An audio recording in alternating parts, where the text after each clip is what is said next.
Vodafone presents the pre-match. That's right, it's Vodafone pre-match time. One last time here at the Asia Minor. It's going to be ViCi Gaming going up against Grayhound. Can we see for the first time ever two Australian teams make it through to the major, or will ViCi manage to slide their way in? Now Tyloo are out the picture. Pimp and Blair joining me as always to break down these games. And this is the interesting one because again, it's two opposite styles. Grayhound certainly on paper should look like the better team, but we've seen what ViCi have been able to do in terms of just completely conquering their opponents in ways that you can't even begin to imagine. No, there's no doubt that we have two teams here who have obviously deserved their way all the way through this playoff match. Two teams that it will be categorized as the biggest match of their careers. There's no doubt about it. Winner goes straight into the major, gets the stickers in the gun, and sort of like gets to identify themselves with the game as well. It's no joke to have your own sticker in the game that you've been playing for 5, 6, 7, 8 years, you know, or spent your entire life on. You know, it's a great feeling. I can attest to it myself, obviously. But let's move on from that. It's two teams. It's two teams. I miss pimp stickers, you know. Yeah, they're pretty cool, and they're still in the game. nice. You can still buy them. Anyway, they're pretty cool. They're pretty cool. And both teams have definitely deserved to get here. There's no doubt Grayhound are the favorites. There's no doubt that you have looked towards this team and you think right now they're the second best within the Australian region and probably also the second best at this minor. But that said, the pressure is on them. I think ViCi can play completely free, and that's where I would start to worry if I were the Grayhound fans out there, because a free ViCi with 3 men on the team, that's going to be scary. Free ViCi with 3 men on the team, absolutely. I think they are going to be... I was speaking to their I don't know if it's a manager or translator. Last night, I was at a hotel lobby, just chatting with them, and I'm like, so are you guys like ready? He's like, we're not, you know... They're like, they know the fact that Grayhound are the better team. They're like, Grayhound are the favorites in tomorrow's matchup, but we do have certain tricks up our sleeves. Like, we have the firepower. They're confident that we can take the man-on-man, and I completely agree with them. If you're talking about Kaze and Freeman, and the cool thing about these two guys, I mean, they've not just been showing up, they've been consistently showing up, which can't be said the same for many of the Grayhound members. Like Dexter, we said. Yesterday in Cash, he did show a lot of spirit, a lot of firepower when they were trying to take it to overtime. But apart from that, he's kind of fallen off a little bit. But on the other hand, like Dick Stacey, for example, a couple of great rounds here and there. He had his moments, but overall he's not really been on top when it comes to the fragging department. It's been primarily Overpass and Sterling. These two guys have really stepped it up. And of course, Overpass, in my opinion, I think he is the best player in that team, right? And it might just come down to that. Speaking of Overpass, we have here Dick Stacey, Dexter, Sterling, Malta, and that's the thing. Overpass and Sterling, these two guys have stepped it up time and time again, especially against Renegades. And on the other side for ViCi Gaming, it's Kaze and it's going to be Freeman. It's going to be the same old story of these two guys, you know, these 4 guys rather battling each other or get someone else step up to the plate. Because bear in mind, even Grayhound's not the sort of team who's going to play super tactical type style of Counter-Strike. They like going that aggro CT on Cash, for example. Even in Mirage, they like playing aggressively. They like trying to take away map control from you guys. And ViCi, they're not just going to sit back down and be like, all right, you can take it. No, they're going to go for some crazy stuff, pushing it through smoke, slashing through. It can get a little messy. It can get very rough, and that's where it's going to come down to firepower. I definitely agree. It's the contrast between the two teams that is going to be interesting here. You mentioned 2 of the players that we have to look out for. KC, the AVP for ViCi Gaming, going up against Sterling. When you look at those 2 players, they play a complete different style of AVPing, right? Sterling being this very static AVP player, being very solid, making 0 to next to 0 mistakes. I feel he's very, very composed when he plays the game, whereas KC obviously has this explosive style of AVPing, and that's going to be a nice matchup to go into and look, you know, into a little more between these 2 teams, because there's definitely no doubt that when you look at it, Grayhound is the better team at playing together, sort of like utilizing each other, playing off each other, and doing teamwork kind of stuff, whereas ViCi Gaming, when you look at the individual players, they should be on top when it comes to individual skill and actually confidence coming into these one-on-one duels. So there's games within the game, and those are going to be super, super fun to follow as well. Now, before we get into the veto, I think realistically here, right, Grayhound, they can flex a little bit further because they've got all the power in their hands in that sense. They have a bigger map pool, they're more experienced of playing across it, where this is where for ViCi, you're not going to be playing against other Asian teams where you kind of get away with most of the picks that you really want. No, and I'm glad you mentioned the fact that map pool is going to be a big theme here, because I think you're definitely right. I mean, Grayhound has a way bigger map pool. They play 6 maps to a fairly high level, whereas ViCi Gaming, we don't really know how many maps they can play, because we've seen many of the same maps being played out. I would say they have 4 or 5 maps they can play, and then 2 maps that I wouldn't be confident if I was going into for the ViCi Gaming guys. Surprisingly, now that you mention it, ViCi have only played 3 maps so far in this entire tournament. They played Inferno, they played Train, and they played Mirage. The thing is, their opponents, against Renegades, they got completely dismantled, especially on Inferno and on Train. But against their other opponents, they've been putting up pretty decent numbers. But again, you look at the opponents, Renegades, then you have Beyond Esports, who've been the weakest team so far, you know, alongside Aquas, one might argue for that. And then again, you have MVP PK. So it's a mixture of different team styles, so you can't really gauge too much from that. But I do agree, if you've only seen Train, if you've only seen Inferno and Mirage, and that is something that Grayhound can use to abuse them, and you can just ban those maps out, and now ViCi is going to be like, oh crap, what do we do? And also, just before map video comes out, one quick thing.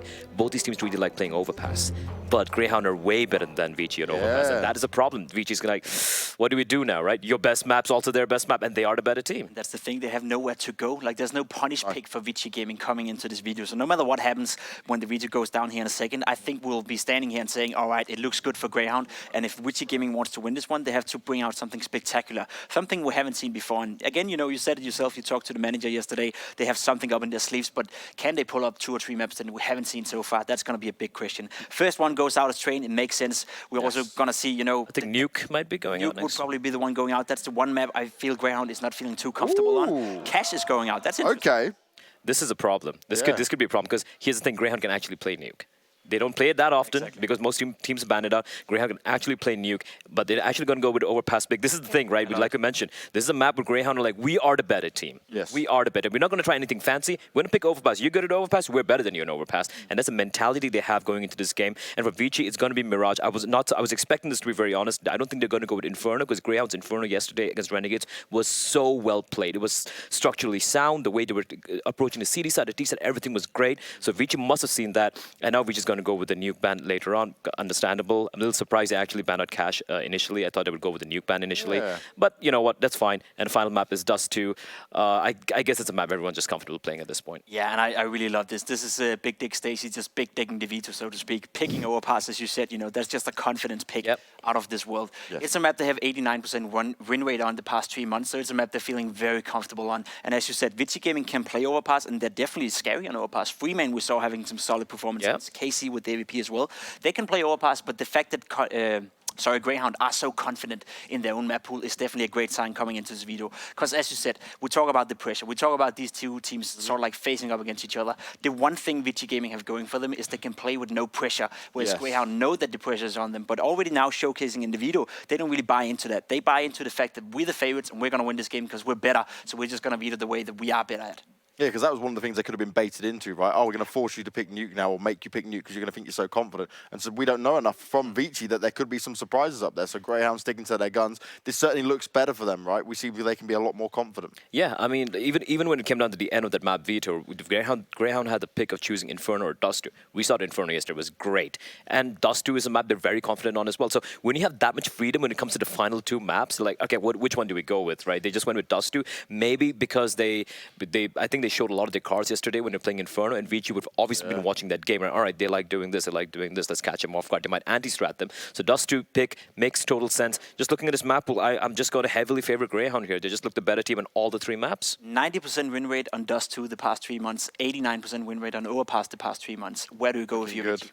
Yeah, this is the problem, right? And there's actually a consideration that ViCi, they've not even played Dust 2 recently. So how good are they going to be at it? Because it's not been something they've picked into, not even something they've let through before. Well, that's the one thing, right? Because we can't really prepare, or so to speak, Grayhound can't really prepare for ViCi coming into Dust 2. And Dust 2 is one of those maps that is open, and it is a very momentum-based map. So if ViCi Gaming have something up in their sleeves, a fast long take that they can't stop, or a fast BOS with some sick nades they can't really stop out, that could be like a snowballing effect, and that's when it gets a little bit scary for Grayhound. But it requires ViCi Gaming to have prepared properly for a map like Dust 2. And since we haven't seen it played out so far in the tournament, I don't expect that to happen. Yeah, no, even if you prepare so much for a map, right, unless you've been tested and you actually put it in application against a decent opposition. One thing is doing it in practice, really another thing is doing it officially. Exactly, and that's the thing. That's a problem with many of the Asian teams is they might prepare on something, but they don't want to show their cards for some reason. I mean, you got to do it. A little bit of historical context as well, James. I just remember something you just said. Like, might see the first time you're seeing 2 Australian teams come out of the Asian minor.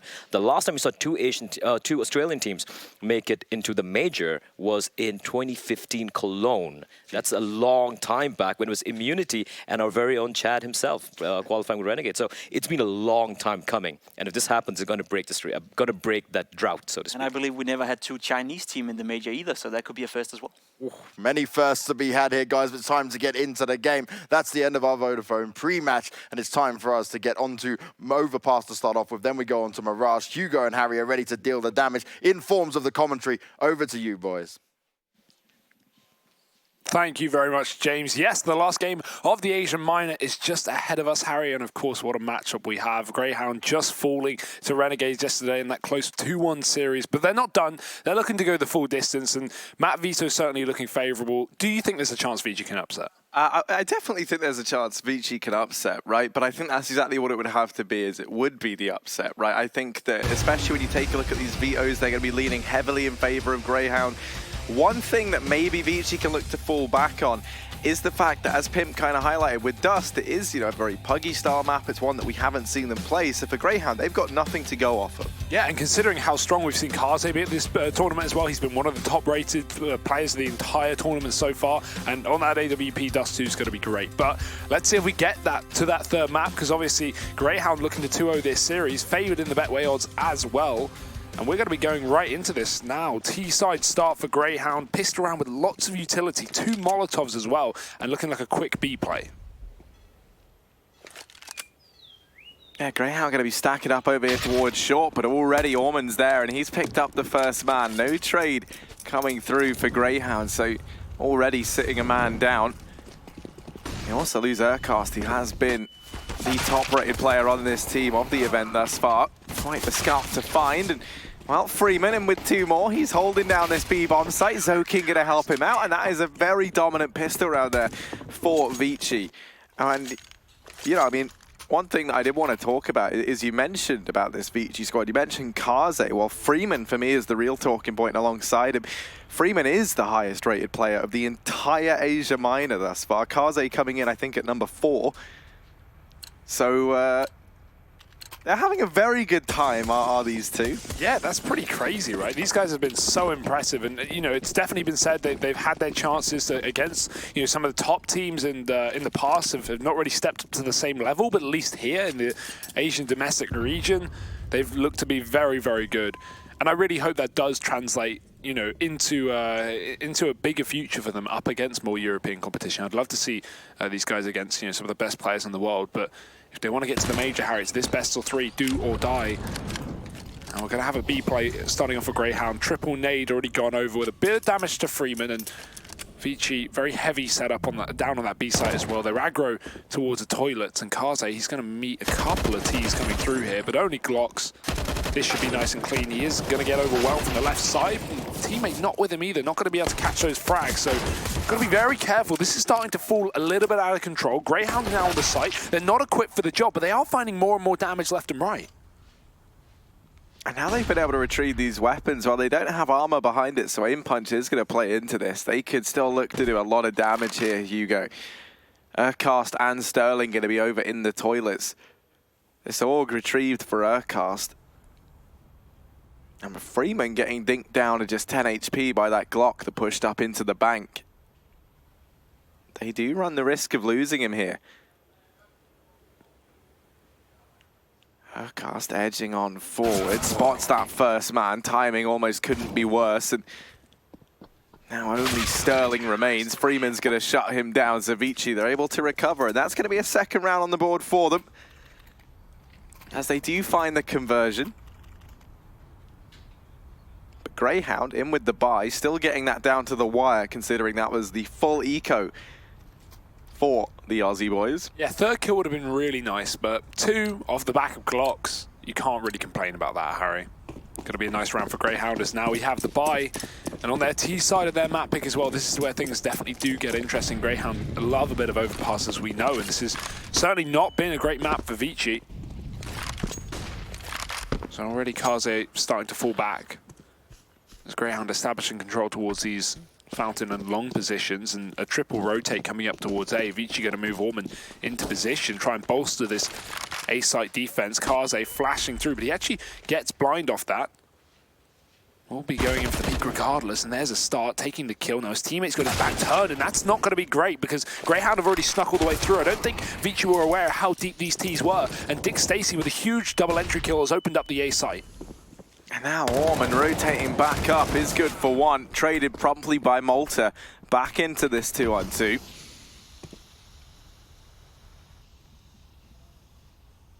Freeman, the man who has just been dominating Grayhound, the savior for ViCi in quite a few of these rounds. He's rotated up from that B bomb site, but he's aware that they might try going for this push. But Freeman holding for it, one step ahead, spots that first man, and that's Freeman. Backing off away from the angle. You can see in response to this, Advent now starting to creep forward because Freeman did spot both players, so he knows that this flank is available to ViCi. Now they've dealt with Freeman, and Advent left in this 1-on-2. They spot him, they know where he is, and the bomb is planted for Bank, so things go from bad to worse here for Advent. Malta holding the angle, and they're able to pick up the round. Grayhound with that crossfire set up, there was very little hope for him there.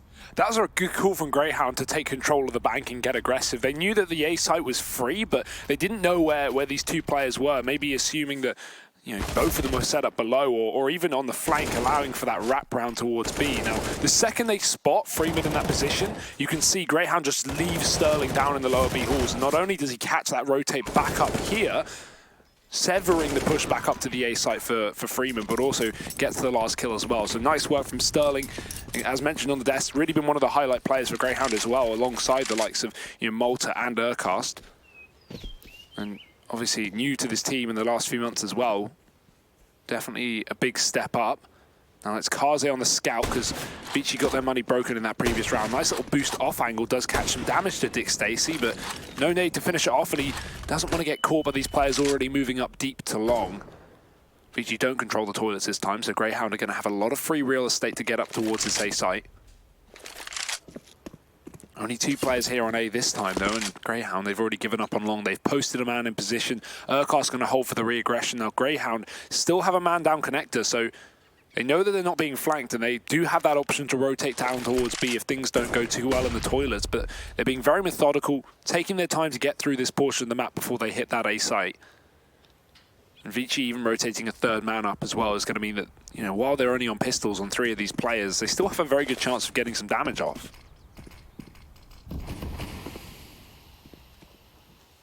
Oh, but 2 smokes wasted here. That could have bought them that much more time. That said, Zoking now holding close to this smoke. He's in a corner that is often checked and even spam through. You can see Sterling does seem aware, especially with this smoke falling. It's not too uncommon, but that flash rains in, nets him the first kill. Oh, and a second as well. That is far more than he ever should have gotten away with. These rotations now coming on in, but this does leave Ormond to try and buy a little bit of time for them. This smoke is down, flash rains over the top, and Ormond and Freeman both get dispatched of. This bomb going to go down just in the nick of time for Grayhound. And Advent.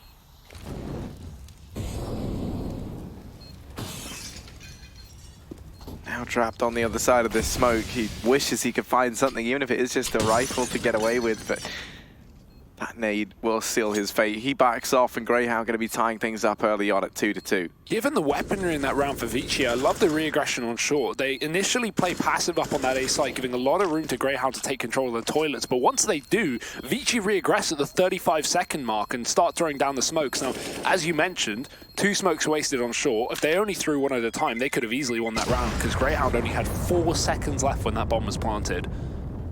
And even, knowing so much to play around the edge of the smoke, I think it was Zoking who waited for these Ts to set up utility towards A. The second he hears the click of that smoke, gets flash through, gets a kill, but ViCi won't convert it into a round. That being said, only an eco, and they find good damage. So going forward, it's another one of those just pistols to play with as they allow Grayhound to take 3 after this tactical timeout. But we are then going to have the full buy. The only question mark being in this AWP, I don't think ViCi are going to have the money for it so early on into this game.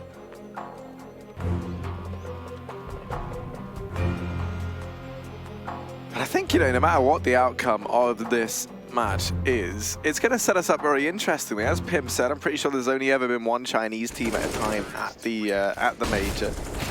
And obviously, for Aussie Counter-Strike, you've only ever had 1 other team secure a major spot, aside from... well, I was going to say, if you look at a core of JKS and Azza, right, they've always played on those major teams. Obviously, we've had 1 other. A bit of a boost assembled down here towards B. So either way, there's a lot of first times. Also trying to secure a bit of a foothold down here at the B-bomb. So has Dexter with him.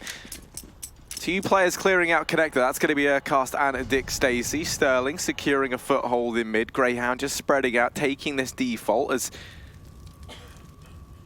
now that they've maintained this presence across the map, they've made sure ViCi haven't gone aggressive, haven't worked into any of these aggro angles.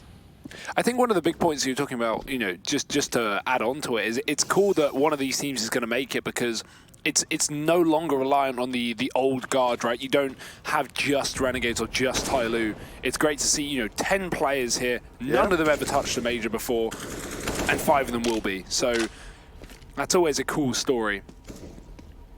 And showing how these regions are developing, are improving over time.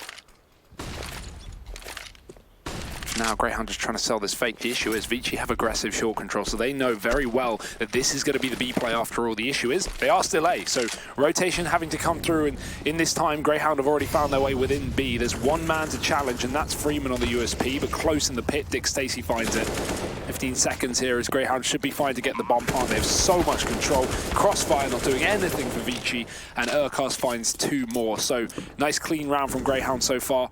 They've just got the flank to deal with. It could be a bit of a surprise, but Orman makes noise, and Dexter is ready for it. So 3rd round taken for Grayhound as we expected, and so far looking flawless.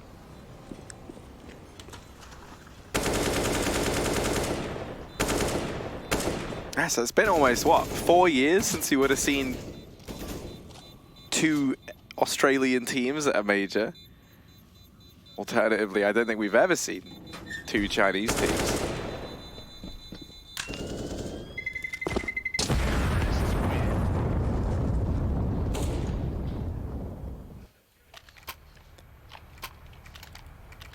Well, Grayhound certainly off to a great start. I know for the Grayhound guys there's a lot riding on this as well, because it is obviously Australia Day back home.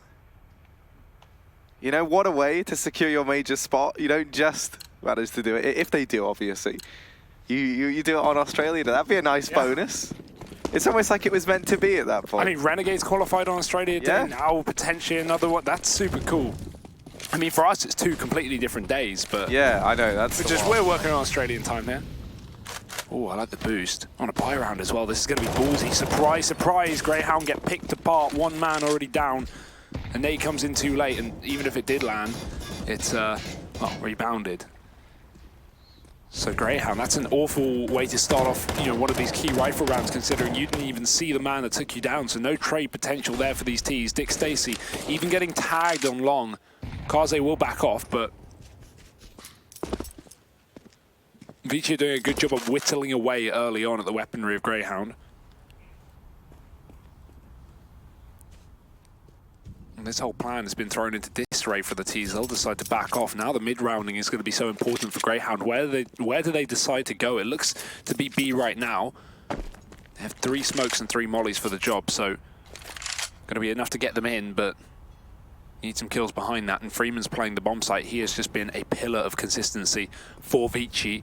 And now standing on the pillar, he's going to have to deal with this entourage of Grayhound players. Now, first man found. The smoke is going to go down on short, cutting off Urcast, but it misses. Freeman drops the bomb, but he gets caught by that missed smoke. Urcast with a massive kill to try and keep his team in it, but he will fall straight after. And now Sterling left in the clutch. We even have this boost up. Sterling is not going to be given the room to make this play, and Kaze is going to pick him off. So ViCi, great rifle round. 4 players surviving for them. And Grayhound just completely caught off guard there. Not able to go for whatever their initial plan was, considering they lost that early man down on B and didn't win the fight up on long. So 3-3, ViCi winning a gun round means we are going to have that AWP now bought out for Grayhound. They're looking to bite back and get that reset. Loser of his team will have no money though, so loser of this round rather will have no money. So really is a pivot round for the both. And look at this aggression from Zoking and Orman. Early on, they secure this foothold all the way up in Park. They're just going to leave Orman there, and he gets so much information. This is such a forward position. You do have Zoking left up on A just to keep an eye on that push out from Connector, and that is going to be the right call to make on his behalf. As Grayhound are making the decision to try and take this portion of the map early on. Orman going to go blow for blow over in the park, and they're not ready for it. There's the first kill going his way, and now looking to try and escape back up through long. He just smokes it off, and he's gotten away with this almost entirely for free. Zoking, in the meantime, trying to keep an eye on this push out from the Connector. He will successfully hold back Grayhound for the time being, but they've at least dismantled this early aggression. They've dealt with that. That smoke going to miss its mark somewhat. Now Dick Stacy, he seems very aware that there could be a man in this corner. Molotov's still up, and as he turns away from that flash, Orman takes the peek in with the double. Kaze now from inside of the bomb site, going to mop up the remaining two. And clinical round there from ViCi. This may not be a map that they've had great success on, but they're showing us cool little tricks here on the CT side. I love that position from Orman deep in the playground, because the reason that's so strong is he can see the feet underneath that piece of wood. He goes for the wallbang. It's a kill he can never lose, and then he just smokes off long and has the ability to fall back. Grayhound, who were denied by the early Molotov into the T stairs, didn't have anyone towards Fountain to trade that, so that smoke is essentially a wall for ViCi. Great game plan here from the CT side, and they've really caught Grayhound off guard now with a 4-3 scoreline. Pistols back out for Grayhound. As said, their money getting broken, and Kaze is breaking skulls too off the back of the org. And no armored players left alive for Grayhound. They'll retrieve that gun, but aim punch still going to be problematic for them. 4 on 3. Now where do Grayhound go with this weapon? Because right now ViCi, they don't want to give them the room. They're re-aggressing up on long. They've taken 2 players into this spot. There's only a pistol up on the tree. Oh, they should have seen that. Orman does. So Malta's been removed, and ViCi ticking another box. This bomb's going to rotate down towards B for Dick Stacy, but he's already tagged up, and Sterling's trying to commit towards A, maybe selling the fake with the AUG, but there's no way that ViCi are going to give away a bomb plant, surely. They have left B, with a player in the heaven, that's Advent, and Freeman down on B short. This should still be somewhat locked down. So he can get to be able to find this AUG player as well. And this is not an easy fight for Sterling, creeping into it. Not going to be able to win that battle, and it is this last player now going down towards B. Yeah, last man, Dick Stacy, alone, and looking to try and find something with the CZ. Now Freeman's keeping an eye on this, but Dick Stacy, sometimes size doesn't matter, as he's creeped on by, gotten past the man responsible for keeping an eye on this portion of the map, but Freeman's just going to pivot left and does manage to find the lone gunman for Grayhound. 5-3, ViCi in with another, but a bite back in for Grayhound at the very least. Yeah, no AWP here though, that's one thing to know. And Kaze, he's just bought his first Harry. This is where things get very, very interesting. The ViCi were on a really strong map for AWP, especially on that CT side. And Kaze, we know he likes to play unpredictable. We know he likes to play aggressive. He's going to do it already into this first time. Quick towards the party. Now, Grayhound, they run through that Molotov and smoke it so they can actually get control, because last time not having it was a bit of an issue. It's a good reaction from Grayhound, but they're not ready for the scope of Kaze. 2 kills already, bomb dropped. And this is just a killing blow to Grayhound here. 3 men left up, and Zoking's going to surprise him as well. ViCi winning every single one of these duels. Now, their smokes continually leaving gaps. I will say, I'm not enjoying the smokes from ViCi, but everything else is really nice. Yeah, they do love a bit of a gap, but maybe that's just to try and tempt this peak, and it certainly works. Zercast has gone through, and that kill almost goes the way of Zoking. Not quite, though. Does still bring him down low. But if there were 2 players you would want in this situation, it is going to be Zercast and Malta. Malta down here towards a B bomb site, creeping up through short. They don't know that he's here yet, but this double man hold in pit should be enough to get rid of him. Advent hold, spots the shadow. Malta able to get 1, but quickly traded by Freeman, and Kaze's there to finish things off. So 6-3 up here for ViCi. One thing I think it's worth mentioning, right, is we've had a great start from Kaze, which is a very worrying sign for Grayhound. Fantastic stuff from Freeman, 2 of the highest rated players. Well, Freeman being the highest rated player, and obviously Kaze being top 4 at this event. But another man who's stepping up right now is Orman. Now, I personally always like seeing him and Freeman play together. I always make the joke of it's the 2 Muns because they are always inside of these bomb sites playing off of one another. I think they set each other up very, very nicely as well. Yeah, Orman's been, you know, hit and miss this event in the sense he's had some very, very good games and some very underwhelming games. Yeah, so I think that's one of the strengths of this squad, though, is that if Orman is an inconsistent player, it's almost negated by the fact that Freeman and Kaze managed to be so consistent. And then you've got Zoking on the back of that, who can have those games where he just steps up to another level. So, you know, the amount of experience on this ViCi side, I think, really is good.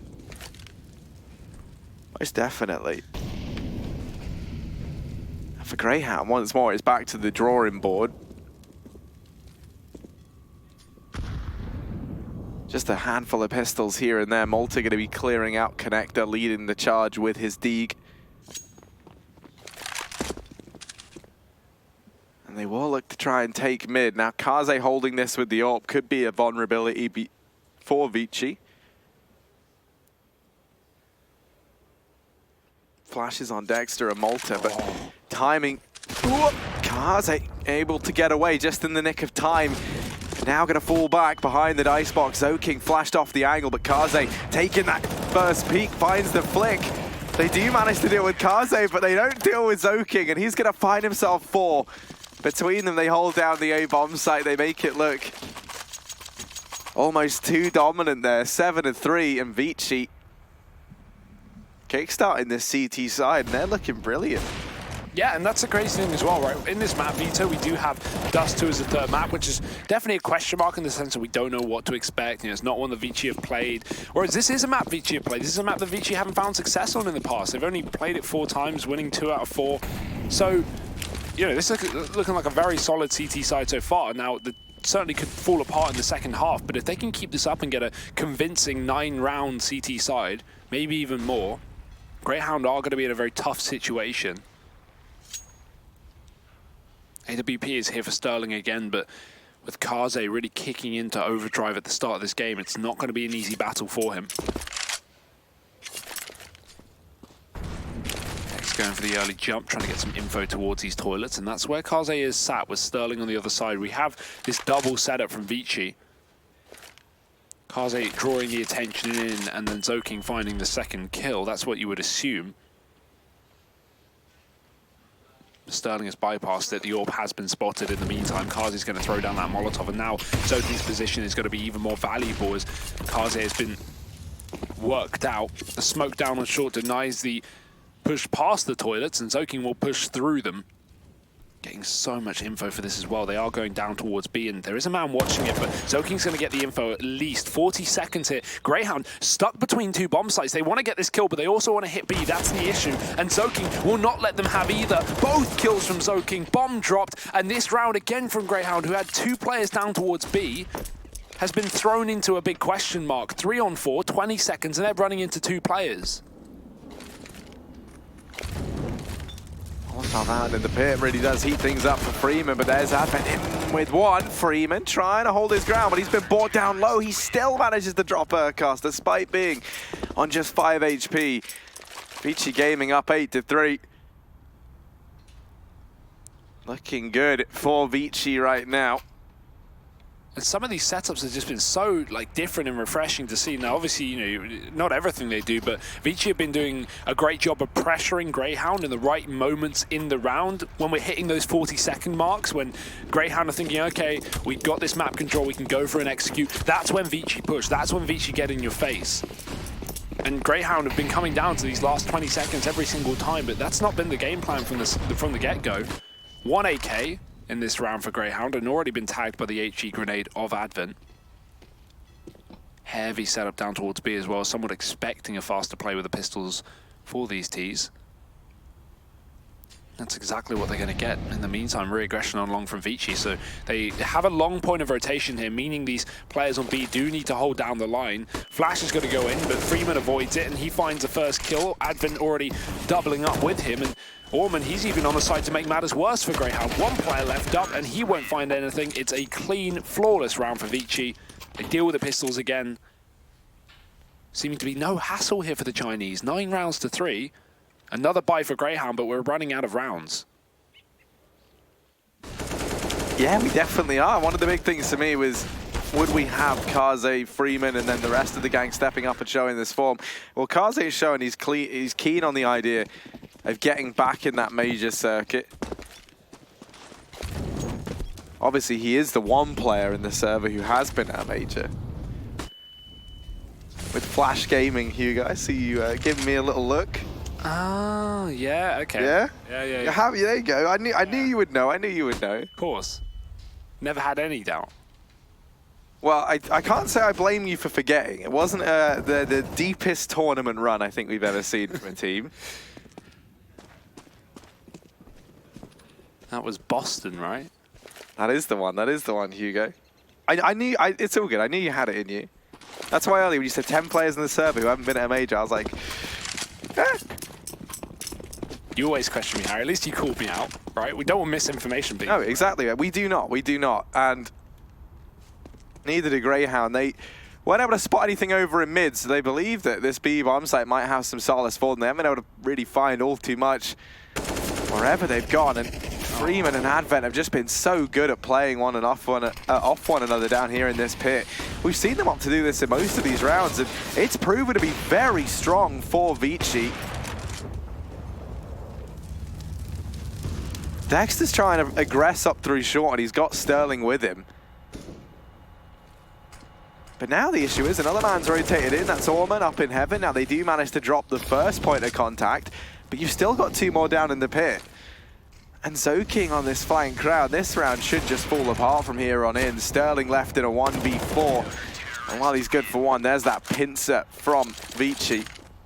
Zoking the man on the wrap. And I'm actually really liking this double man hold. Down in towards Monster. Yeah, it's that contact play, right? You have Freeman holding the tunnels, waiting for the first man. He gets a kill, he then hides, and that's when Advent peeks out wide.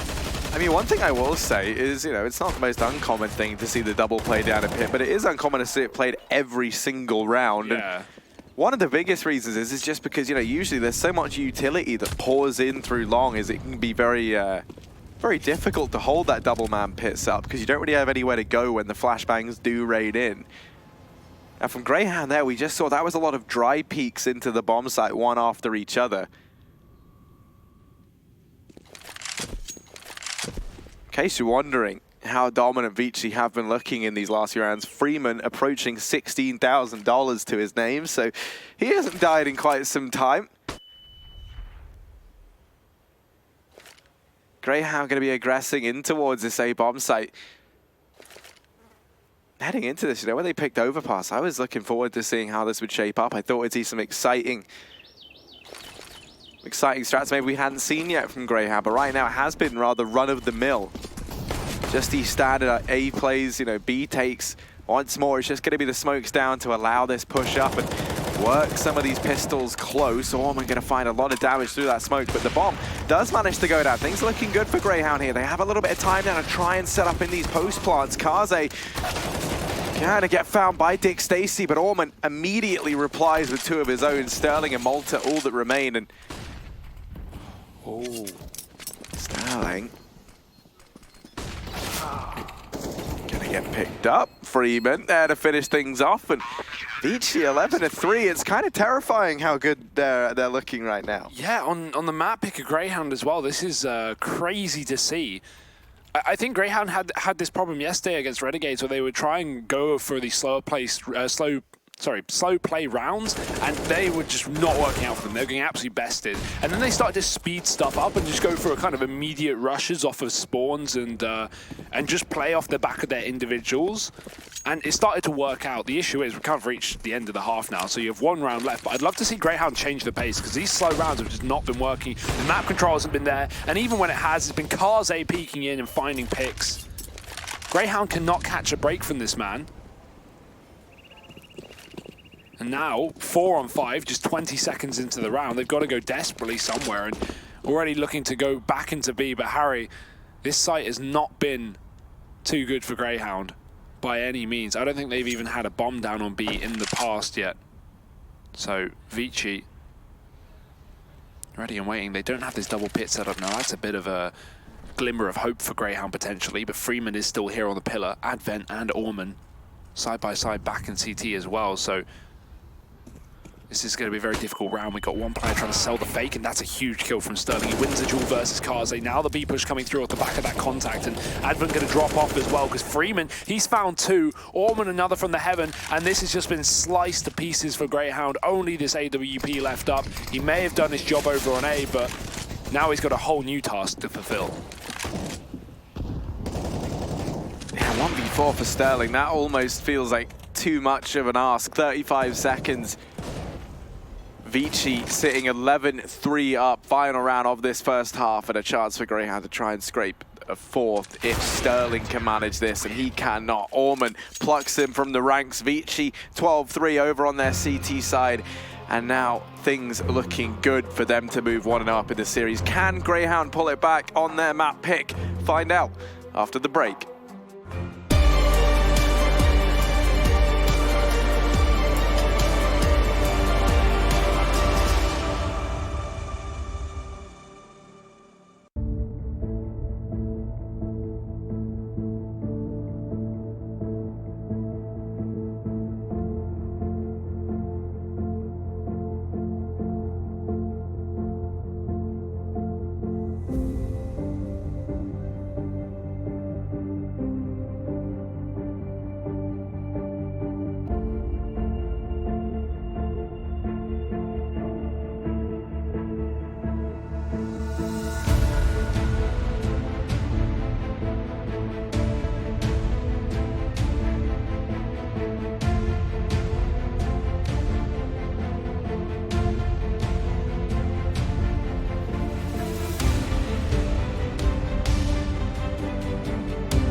$12-3 on the half here for ViCi. A very dominant start to Grayhound's map pick.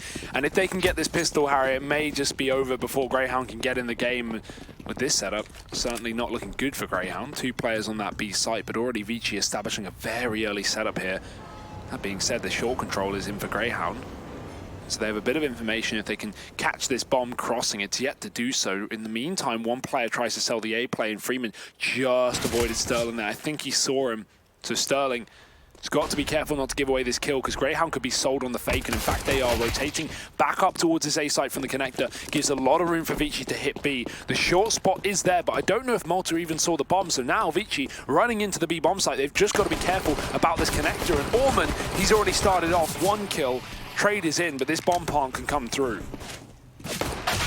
Oh, Sterling dispatching of Zoking. Advent going for a very open bomb plant, and Kaze in with a double. Far more than he ever should have got. And now it is just Kaze left standing. The bomb plotted out in the open, so Kaze not in the best spot really to deal with it. Trying to play around the pillar, but he will have to take these fights at some point, and he's doing damage. They're flanking onto him, but Kaze stuck between a rock and a hard place. Dexter deletes him.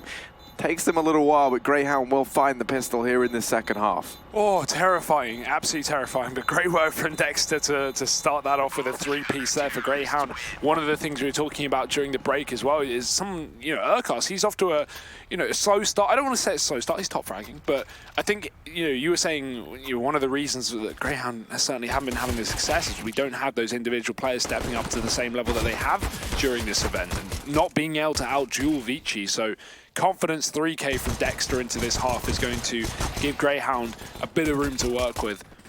So 4 rounds here on the CT side and rifles board up. We have that 1 AK on Freeman and pistols across the rest. ViCi really relying on Freeman to open up, but he's 17 and 5, Harry, so he's not been doing too badly. No, he definitely hasn't as Freeman. He looked stellar in towards that B-bomb site on their CT half. Now,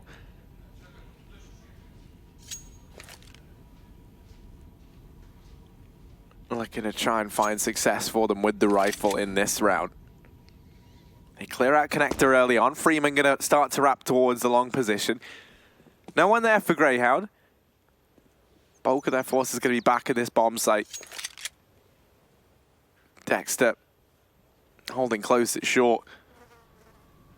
Might get pressured in just a moment. Does have support from inside of the bomb site.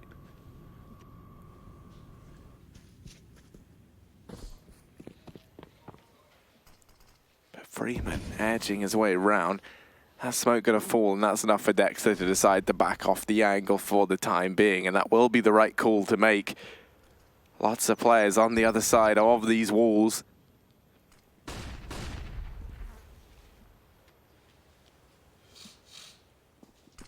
Ooh, he sees a shadow though, so 2 kills already for Dexter. Blinded on the second one. They will grab the rifle, doubling their weaponry here on the T side, but Dick Stacy playing up close. They don't check it, and he'll be able to get away with 1. It's actually Sterling stealing the kill. Bomb dropped, and time too low. ViCi are left just down to Kaze, and while that typically would be a pretty reasonable player to have clutch us out, he's not going to be up for the job with just a CZ. Grayhound do finish off that round, so 5 on the CT side. And this is where the confidence has got to build with if you're Grayhound. You've got to realize, okay, this game's not over. Every game is a game of two halves. You started off well.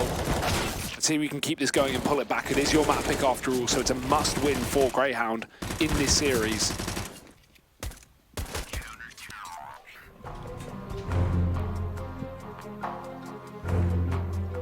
And one of the things that we've noted about ViCi is, in spite of strong performances from Freeman and Kaze, it is over on this T side where things feel like maybe they slip just a little bit.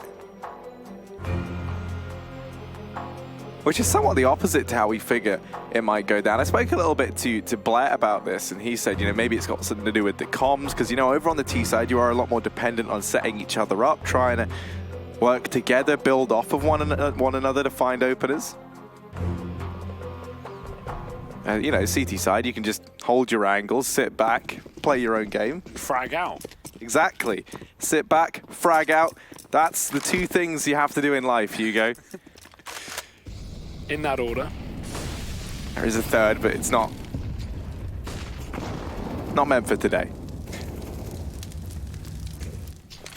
Fast connector play here from ViCi. They do get mollied off immediately, but Grayhound falling back towards the A site after just a few seconds. 2 players here in a triple setup down on B. Pretty standard stuff for the likes of Grayhound. ViCi already being afforded a lot more control than Grayhound were in the start of their T side. So connector cleared out. ViCi gonna bail out from A, go back towards his lower site, just establish early control to make Grayhound sweat.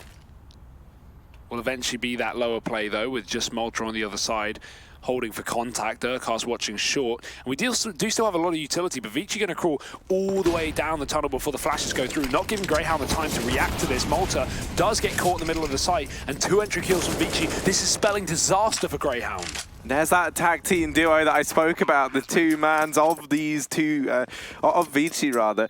Orman and Freeman opening things up, the bomb goes down, and Sterling and Dexter, all that remain, they've just got to save. Pretty gut-wrenching call to hand that 13th round over, but you really don't fancy your odds in the 2-on-5 retake. As once again, ViCi look towards the 19-year-old rifler from Hong Kong. English speaking, by the way. Is that an advertisement? It is an advertisement, yeah. I don't want him to leave this team right now, though. This team is looking very, very interesting, considering how not many people really expected much off of them coming into this event. They struggled in their opening game, and I think a lot of guys wrote them off, me included. But since that first matchup, they have really come into their own. Yeah, it was when I saw the few switches that they had coming into it. Obviously, you had Kaze move in from Flash. You had Freeman added to the roster. You know, then it became quite an interesting one for me. Yeah, I definitely questioned who the stars were until I saw them play, right? Like, 'cause it's very clear once you watch them on the server, but yeah, I was not aware Freeman was this nutty. No, yeah, I think that's definitely fair enough. Obviously, he too is back in. Well, I mean, he's had a bit of a. He's been with Flash and ViCi, pretty much just those two, and then the culmination of the two back when they were ViCi Flash and Flash ViCi. V Flashy E. Yeah, it's all over the place, but. No, I mean, they were definitely the two I was going to be looking towards, but I didn't expect them to play this well. And the other thing is, I didn't expect them to play off of one another so well over on this ViCi side. Especially with the communication, right? Being from different countries, you know, like having 3 Chinese players with a Hong Kong and a Malaysian player. Definitely, you know, looked like maybe the Tai Lu effect, the issue of not having that communication being perfect. Now, in this round, Kaze just opened up a double onto B, and, well, we talk about it, Freeman runs up on A and finds his own kill. It's only Dick, Stacey, and Sterling left up, but those players might be enough to conquer this round. ViCi left to just Kaze, and he's found himself a 1v1, knowing the enemy is on the other side of the map, because Sterling just killed his teammate. So a bomb plant down, and a flank coming through for Sterling. I don't think Kaze is aware of this rotation, and it could catch him off guard. That smoke is perfect though, and Sterling is just trapped on the other side of it. Kaze hidden right now. Has given up short, and Sterling, he's gone right through this smoke, but they've bypassed one another. Sterling is going to check it. Oh, Kaze, the perfect timing. Oh, back to back, and Kaze turns around. His spidey senses tingling. The timing is picture perfect for Kaze. So unlucky for Sterling. And what a devastating way to lose that round in the 1v1. Did Sterling reload or something? That looked like he was reloading. He got caught jumping as well. I'm not sure what happened there, but what a round from Kaze. These guys are neck and neck on 20 kills, both trying to be that top performer for ViCi.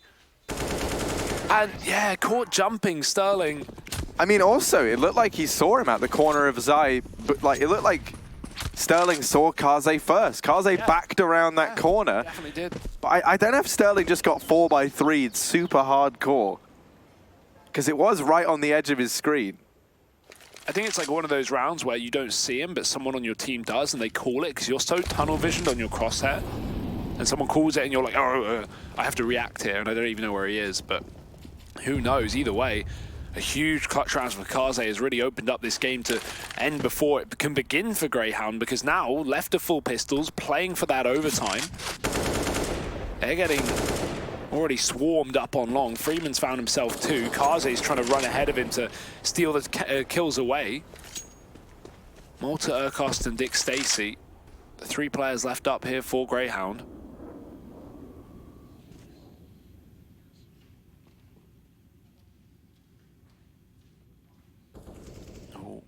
There's another. Freeman is on a bit of a rampage right now, unstoppable it seems. Now Orman, he's on 19, so we have 3 players, 20 kills plus now, and make that definitely plus, because Orman solidified the round with the final kill. 15-5 here for ViCi. Grayhound, they did eco for this exact buy, but they have a 10-round comeback to pull. And here is the most terrifying thing now for Grayhound, right? A team, by the way, who has looked so good throughout the entire minor thus far, has sent home multiple Asian teams. We saw them beat the likes of MVP, sending them home. We saw them beat CyberZen and send them home. The only beast they weren't able to overcome was the beast that they're so used to being compared to, and that was Renegades. And the other Aussie team already securing their spot at the major. And now ViCi sitting 15-5 up on Grayhound's map pick on a map that ViCi don't even play all that much, with Mirage coming up next. You think about how good ViCi have looked on that map. They were able to take it off of Renegades, for example. It's the one that we've really been giving them praise for, is how fantastic their Mirage has been. And that's the next map. And look at this right now, Sterling, he's got his back turned. Freeman has crept all the way up long.